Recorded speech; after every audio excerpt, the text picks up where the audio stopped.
I'm here to share with you 5 key lessons and a bonus for how to make sure you don't get screwed on your next STR. And it's all coming from your best friend, MyBrokerMatt. Think your Airbnb is safe because you followed all the rules?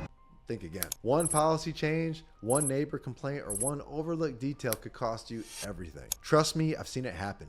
Permits revoked, properties banned, neighbors just complaining so much that you get shut down by either the cops or Airbnb. There's so many crazy things that can happen.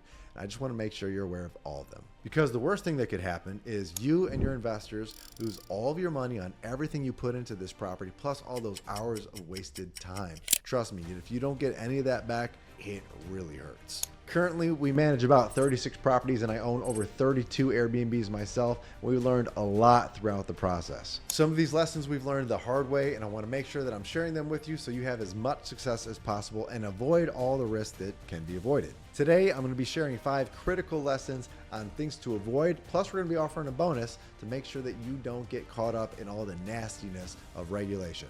I monitor all the comments directly, so if you want to get access to my free STR buying and regulation checklist, all you got to do is drop this keyword at the end and I'll make sure to send it off to you. Sound good? All right, so go ahead, watch the whole video, and once you are done watching the whole video, you will see that keyword. As long as you comment it at the bottom and we check that you've actually watched the whole video, we will go ahead and send you that free checklist. Number 1, even regulated markets can be risky. A lot of people will tell you focusing on the regulated markets already is the safe move. And we've already seen that go sideways in California and even New York, where after it was already okay, they banned it. And a year or two later, they kind of were like, hey, maybe we should change this. This isn't working out. And then it got brought back. But we've also seen the opposite happen in some cities. Regulations change all the time. And I promise you, the number one reason, the number one contributing factor is neighbors complaining. So the key thing we have to do here is make sure we are maintaining neighborhood relations. Because who shows up at that city town hall saying, I hate this thing?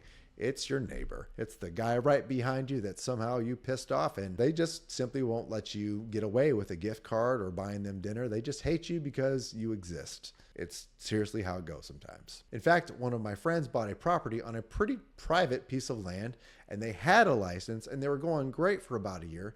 And then the regulation changed. What did it change to? They said, hey, of the 400 licenses we currently have, we're going to be cutting them down by half. And of course, if they cut out half of the licenses, that means half of the existing people had to get removed. So because of that, she was alienated and she was forced out. She only had about a 50-50 chance of being able to keep her license, but because of that regulation, it did change. And because of that, she has been forced to sell. Luckily, she added so much value that she was actually able to sell at a profit overall. But still, when you put all that effort and work into a property that you really want to enjoy with your family when you are there, and at least share that with people that might be traveling there because it is a special property, you would hope that that would be okay, especially when you're on a 2-acre piece of land where your neighbors really can't tell what's going on anyway. But this all comes down to regulation being kind of overzealous and sometimes neighbors just being really mad and having too much time. That's the truth. And another 2 ways that I've seen them change it is they change the rules on your well and septic. They start to say that if your septic is only X size and you have a short-term rental, then people will use it twice as much. Therefore, we have to have half the people. That happened on one of my properties, actually. They actually said,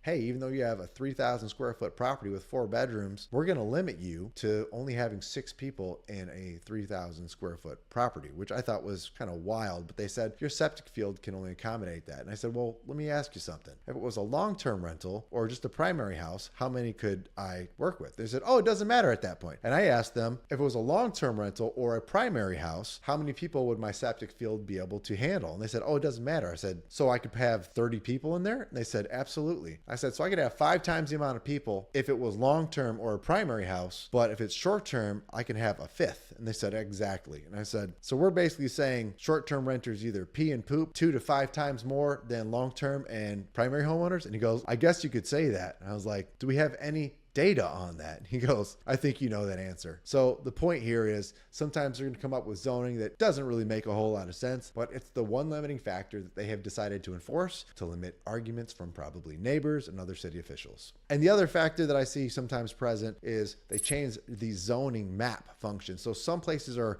actually zoned and you can only do STR based on where you fall on a map. You could have the same city and different neighbors, different blocks, different parcels can be okay or not okay to run STR. So in one case, we had a property where we had 2 parcels for one property. One parcel was okay to get an STR permit.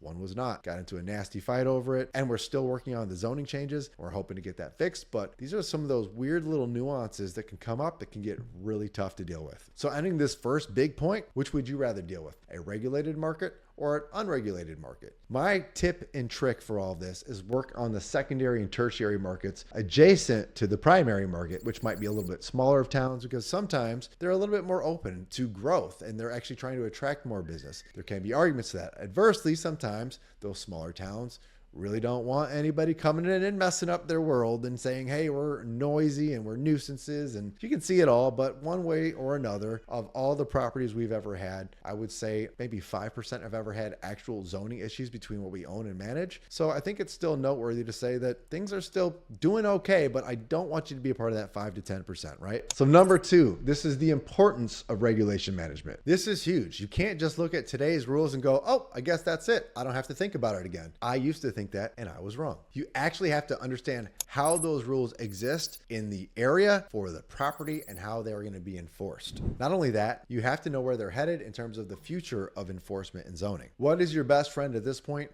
Research. Get online, call the city, call the county, call whoever you got to do. Call Bob, call Marge, whoever it is out there. Call the neighbors, talk to the owner, talk to the listing agent. Have every conversation you can have before you buy that property to make sure there's nothing hidden. Also, check with title. Sometimes there's a random recorded title piece that's on another page, on page 358,000, whatever it is. You want to be able to look at all these things, because sometimes that one little thing that you didn't turn over that you find out could have hurt you. The things you want to ask are, what's the zoning and how does this property fit in? Yes, you can actually give the property address, especially if you're not already the owner of it. Just ask them, hey, this property, is this going to be a problem? Is this okay? Where are we at? They'll usually give you a pretty clear answer, and whenever possible, get it in writing. Ask them, how are the complaints going in the city? Are there STR complaints? Are there any zoning issues or plans to make new changes or ban this? And then ask a third question. Generally, do you find this to be a positive to the business and growth of your city? Do you think that overall zoning would encourage these short-term rental owners to actually work in this area? Because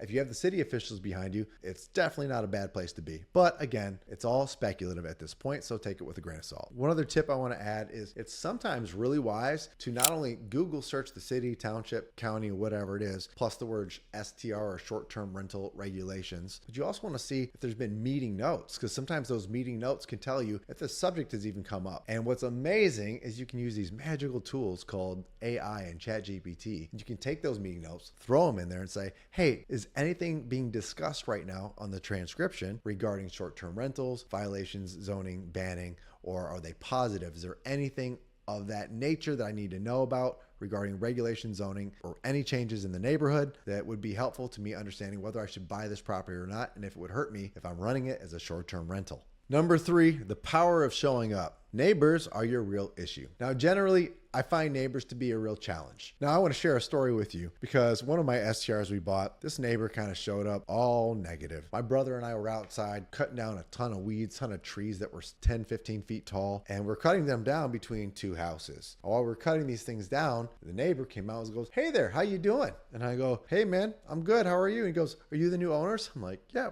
that's us. We're just kind of cleaning up. Obviously, it's been kind of unkept. It's a pretty rough house, so we're just doing a little cleanup around here. And he goes, you're gonna keep cutting down all these trees? I was like, well, these are actually overgrown weeds, but yeah, I mean, that's the thought. I mean, they're covering up the driveway, and it's just time to get the driveway back to normal. Obviously, it was kind of derelict when we bought it, so that's what we're doing. He goes, well, could you do me a favor? And I was like, well, yeah, what can I help you with? Would you mind keeping them? I said, keeping them? Why is that? And he goes, well, we get a really nice shade in our bedroom here, and I would really like to keep that. And I go, well, it's kind of overgrown, so I'll tell you what, if you want to manage the weeds, great. They have to be straight up. They can't be over the driveway. Then I guess I could probably get halfway on that. And he goes, haha, no, those are your weeds. You got to manage those. And I go, with the chainsaw. Because what are you going to do? Keep weeds? No, I can't have that. What was wild was that neighbor, when given a reasonable middle ground, decided to say no. And at that point, I was like, you know what? I could let this person walk all over me, or I could let them know I'm cleaning up the house. And that's legal, and it's fine, and it's better for the neighborhood. So I did it. I cut him down.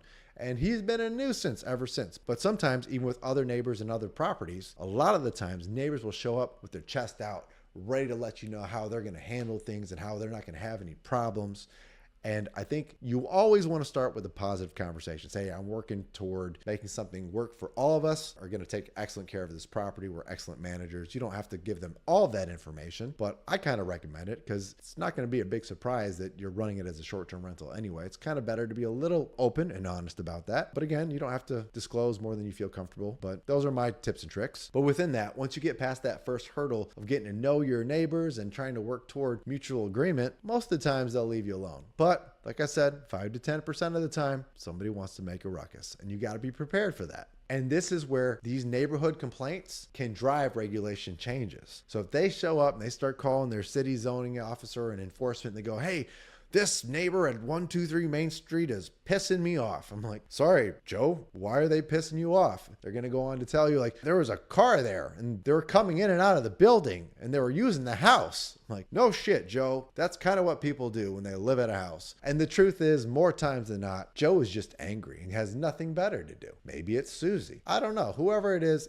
what it is. But the real truth is, people don't like change. And the more you can make that change more accommodating, they'll be happy. But there's going to come points where you're going to have no ground. They're just going to be mad no matter what you do. Just the sound of you breathing air is going to bother them. And that's kind of where you got to say, hey, I've done what I can. Now I need to go ahead and protect myself and my investment. And that's all there is to it. So to do that, when they start making these complaints, you need to log all of those records. You need to follow up with the police if they made a complaint with the police. You need to make sure that the city zoning enforcement knows that you are constantly compliant and working to make sure there are no nuisances. Additionally, what's a really clean way to make sure that everybody knows objectively you're doing a great job? Maintain an amazing guest rating. Stay above 4.9. That's an objective way to show that clearly you're running things well. The guests are coming in, they're respectful. They can see you're doing great cleaning and management and communication. Make sure those comments are being left, and you can share that if you ever need to prove your validation as an excellent host and a professional property manager. But even with that, you're still going to have people that want to show up at the town hall meetings and give every reason under the sun why your property shouldn't exist. And I got another story for you. There's a property in our hometown. It's an old abandoned banking lot, and there's still the credit union bank is there, but within the parking lot, there's all these trees and shrubs that are growing through the broken parking lot, and it looks kind of derelict. In fact, it's absolutely derelict. And I always thought to myself as I drive past it, it's a shame no one's done anything with this. Now, coincidentally, a lot of people would say there's a housing shortage going on and or there's an affordability issue. So lo and behold, a developer, a builder comes along and says, hey, I'm willing to buy this property. I'm willing to redevelop it into affordable housing, a 30-unit apartment building. Actually, technically, it was going to be a 35-unit, but at the first meeting, they turned them down. They said that's too many units to have on this block. Even though it was all up to code and the city was fine with it, the city neighbors around that block said, no, it's too much. Now, mind you, again, we're having a lack of housing and affordable housing. The builder said, I will cut it down from 35 units to 30 units just to make it a little bit easier and more palatable, because one of the main complaints was that's going to create too much traffic. Now, how much traffic can an apartment building that has a parking lot entrance onto a main road that will not have to drive past these neighbors really create? Not much at all, if any. But this was a point used to lodge the complaint by the neighbors that just had nothing good to say. So to accommodate that, the builder agreed to go from 35 units to 30 units. So his cost for the project actually went up by doing that. He had to redo his architecture designs. He's going to make less money because he's building at a higher price per unit, because he's not going to get any value from the affordable housing at 35. It's pretty much getting to a break-even project for the guy. And he's like, all right, I'm just going to, this is my last ditch effort. So he's got over $50,000 in architecture drawings already into this thing. He's got probably 6 to 8 months of just effort, just trying to fight to get this thing up and running. And he's got nothing to show for it. And then there's another meeting. And at this next meeting, what happens? People start saying, I'm worried people are going to loiter in that parking lot and sell drugs. And at this point, it's pretty ridiculous, because what was the next meeting agenda item right after that? The crisis of the lack of housing and affordable options in the city. Can you imagine back-to-back meetings, one proposing a solution followed by one saying, hey, we have a problem?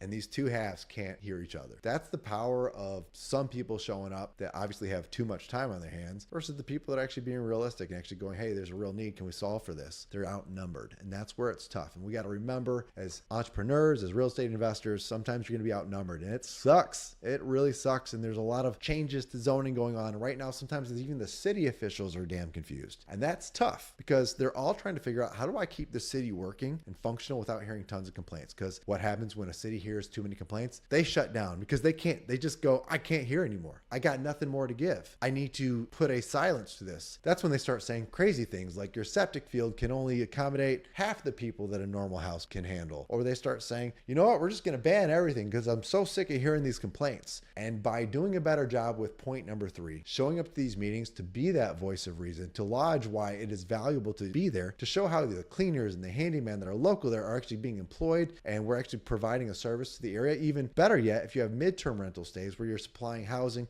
for people that have been displaced either from floods, wind damage, fires, whatever it is, if you're doing that, you're showing that it's actually a service to the community. And one thing that has always bothered me is when they say, oh no, it's commercial use. Let me ask you, in a hotel, I totally would agree. It is commercial use. It's typically 1 to 4 people in a room, which is maybe a family, maybe it's an individual. But people are renting full houses, 3-bed, 2-bath houses, single family houses. If it's a 3 or 4 person family renting a single family house, is it more single family use or commercial? All day long, I think that's single family use, which is kind of ridiculous to me that we make it such an argument to call it commercial when it's a single family house and it's usually a single family using it. Crazy, right? So this is why it's so necessary to be your own advocate, show up to these meetings, try to make nicey with all your neighbors and city council members, and understand that while maybe I'm talking a little tough right now, in person, I'm pretty nice. At least I think so. And I try to make sure that we have good relationships with these people because I do want that. I want that for myself,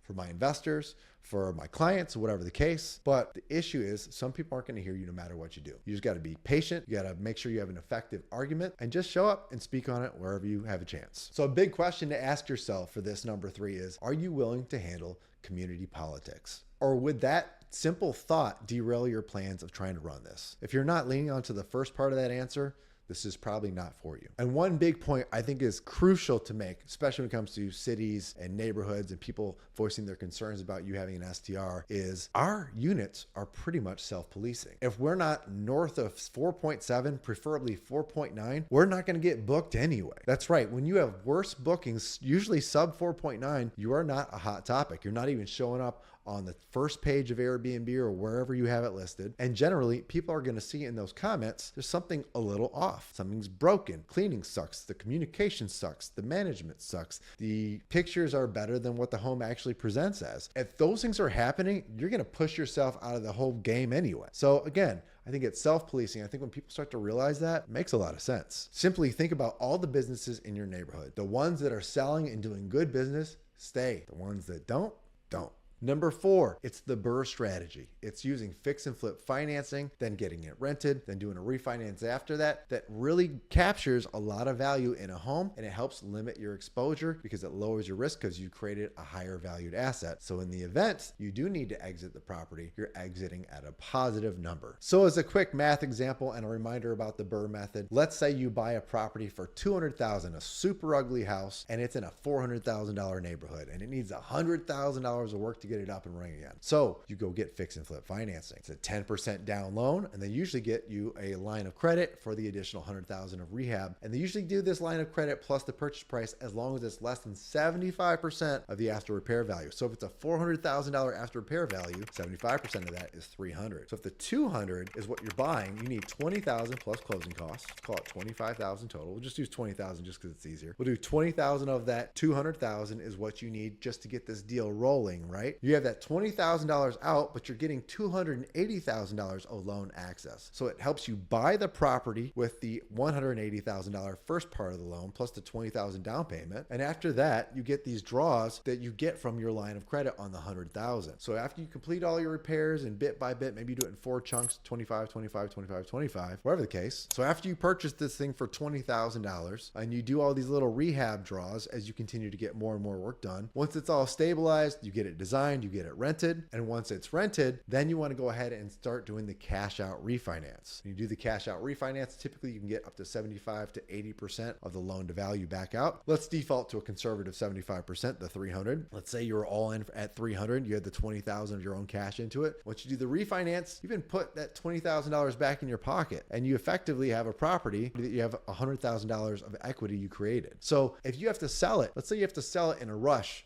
in a year, and let's say the market shifts and it's dropped 50,000, you still have a 50,000 potential net available to you. And if it stays at 400, or even better yet, let's say it appreciates and becomes a $450,000 asset, you might have a potential $150,000 net payout when you finally sell this thing. That's pretty awesome. And this is one of the biggest ways you can reduce your risk by buying short-term rentals with the BRRRR method. And of course, there are selling costs. So even if it was a $100,000 gross potential profit, you take away $10,000 or $15,000, you still have an $85,000 to $90,000 net. So again, it still works. So that's the question, right? Would you rather buy a property that's at the top end of its value? You've tied up all your cash, usually a bigger chunk of cash that won't be refinanced out. Or would you rather buy a property that you can force appreciation and get most or potentially even all of your cash right back out when you do the refinance? These are the questions you got to ask. No answer is wrong. There are reasons to buy a property that's fully finished versus something that requires rehab. Maybe you're not experienced at rehab. Maybe it's too much of a headache and it's too stressful. I've done both. But for me, it's always going to be the BRRRR method. I love forcing appreciation and creating a ton of value. So when I do exit, I get all my money back. It feels great,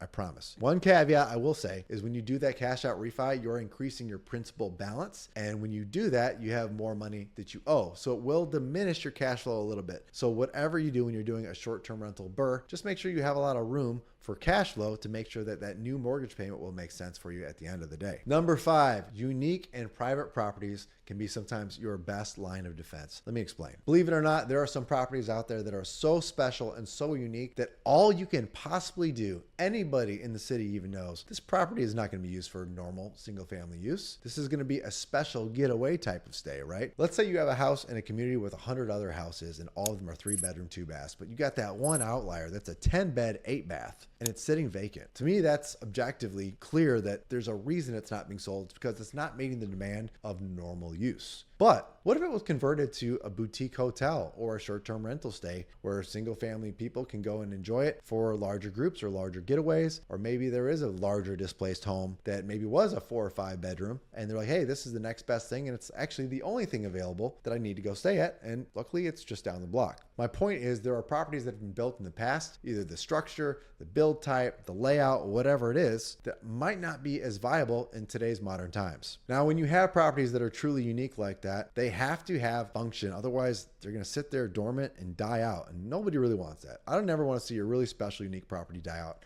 I would much rather see somebody get some use out of it. I don't even care if it's my neighbor's house. If it's a super special house and I chose to live by it, that's what it's going to be used for, right? Or at least that's how I take it. And I think that a lot of cities need to be more aware of that, because we've had a property that was actually up for a zoning change that is very unique. It sat on the market for over 250 days, I think, in total, the last 2 times it was listed, and it got no offers from anything other than people that wanted to buy it as a short-term rental. And the average median income over there was way too low for the home value that the property is worth. And on top of that, it's so damn big. It's just so damn big. On these old 100-year-old homes that are still very cool, typically they're going to require higher utility bills. And a lot of people that are barely making ends meet don't want to buy a home that's 5 to 7 times more expensive than the average home that they can afford. And if it's 5 to 7 times more expensive and also 5 times as big as the normal home, it is unique. If we don't make concessions to make it make sense for unique homes to exist, then what are we gonna do? Just let them die or get demolished at some point? It's kind of silly, right? If it's a special home and we can still find an appropriate use for a home, I think we should. And lastly, one thing to also consider in protecting yourself with the types of homes you buy are properties that are incredibly private, much larger land. Because I gotta tell you, if you're in the middle of a 5-acre piece of land and your next neighbor is about 2.5 acres in either direction, they're probably not gonna have a whole lot to complain about you, if they can even hear you or see you at all, right? So I think there's going to be a big move towards much larger pieces of land that aren't nestled 20 feet away from the next neighbor, because what typically happens when they can see somebody they don't like or they can hear somebody they don't like, that's where you get the complaints, right? So as long as you remove the ability to see and hear the evil that is apparently pestering these poor neighbors,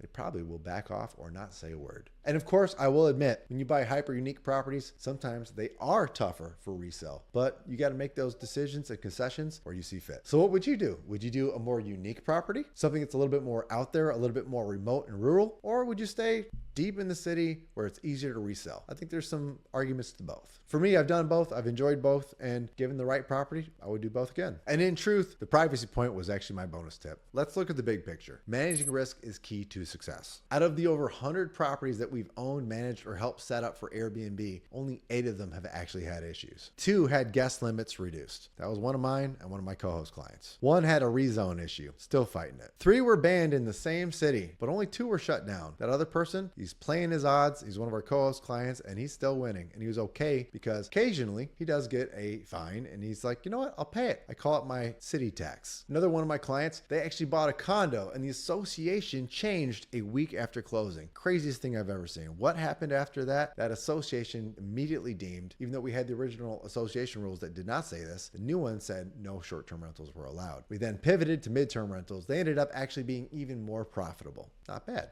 The other one with our pesky neighbor where he said, I don't want you cutting down these weeds. They give me the best shade in my bedroom and I refuse to manage them. I laugh at you if you ask me to manage them for my benefit. That one got really rough because we ended up getting kicked off of Airbnb on that one. But good news is we got it reinstated and we're back, baby. We're not going anywhere. So look at that. Over 90% have operated smoothly, and you can make an argument it's probably closer to 94, 95% because some of those we did get back up and running or continue to work well. I know some folks even in the Ann Arbor area that say, again, I'll pay the tax. Farmington Hills, I'll pay the tax. And by the tax, I mean the fines to continue to operate. And you know what? I think Ann Arbor is kind of coming around. I think that's why they're not enforcing hardcore shutdowns, and I'm hopeful that they don't. Now, they probably have a couple, but again, a lot of people are still making it work, and I'm very proud of them. Go blue. So why do we do all this? Why is the headache worth it? STRs can still be highly profitable. And honestly, it's a creative outlet to making an amazing property really fun for you, your friends, your family to stay at. And I have used my own Airbnbs. And when we're there with my friends and family, we make amazing memories. We go, holy crap, this is cool. Look what you created. And when my friends look at me and we're sitting on our deck looking at the stars or in the hot tub or in the sauna, and they're like, dude, this is awesome. Well done. It's pretty damn cool to say I created something that my friends are proud of and they're excited to hang out with me for its legacy. We are creating incredible tax write-off opportunities for our family, for our finances, for our freedom. We are creating properties that can appreciate almost faster than the cash flow, that if we do need to sell them, we're going to sell it at a profit. With all of these things that we're doing, we're lowering and leveraging our risks. When you do that, it makes real estate and being an entrepreneur so much more palatable that even if it was 10 or 15 or 20% risk of being shut down, there's still a lot of reasons worth doing this. And hopefully I'm getting that point across. I'm teaching you how to make better friends, how to be creative and enjoy the process. Hopefully how to deal with city members and neighbors to make sure you do have success. They don't all work out, but if you try hard enough and you're helpful, you probably can have a good amount of success. So guys, that's it. Regulations can change. Neighbors can complain and markets can shift. But the biggest risk is not being prepared at all. Not at least trying to be prepared anyway.